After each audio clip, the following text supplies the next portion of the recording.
Hey everyone, it's March 29th, and that means that if today's your birthday, you share it with Canadian serial killer John Martin Crawford, known as the Lady Killer, who targeted First Nations women, claiming at least 4 victims in 1981 and 1992, and that is him right up there. Crawford was born in Manitoba in 1962, and as a child was often neglected, suffering burns to his chest, neck, and arms at the age of 4 from an accident with a cigarette lighter while being watched by a babysitter.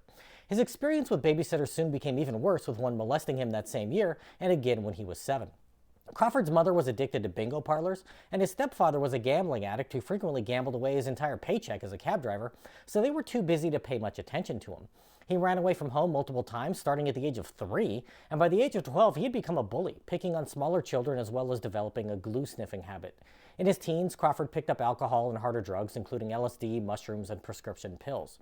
As a 13-year-old, along with 2 other boys, he paid an 11-year-old girl for sexual favors, beginning to think of sex as a transaction. At the age of 16, he began to hear voices which were telling him to do bad things. In 1981, when he was 19, Crawford abducted, sexually assaulted, and killed a native Canadian woman, then returned to a tavern to eat pizza and drink beer. He was arrested and charged with murder, though authorities didn't seem to take the case as seriously as they should have, likely because he was a white man and she was a native woman. Allowed to plead guilty to manslaughter, he only served 8 years in prison. Upon his release, Crawford quickly fell back into his old ways, sexually assaulting a prostitute while he was under police surveillance. After this incident, she was arrested for her profession, and he was allowed to walk free, again, likely due to authorities not seeming to care about the fate of Native women. He often consumed vast quantities of alcohol and drugs, on some days drinking as much as 24 beers and a full bottle of hard liquor. It's known that he went on to kill 3 more women in 1992, but it's suspected that he killed at least 6 women after his release, and the number could be much higher. When Crawford was finally apprehended in 1995, other victims came forward to tell authorities about sexual assaults he had perpetuated alongside a former cellmate.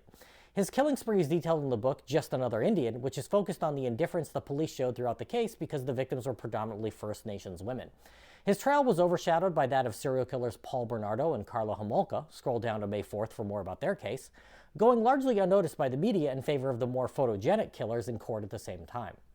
Crawford was sent away for 3 consecutive life sentences and died behind bars in Saskatoon in 2020. If this is your birthday, I hope you have a great day. Leave me a comment so I can wish you a happy birthday. If you know someone whose birthday it is today, send them this video so they can find out all about their birthday twin. And to John Martin Crawford, I say, happy birthday, you bastard.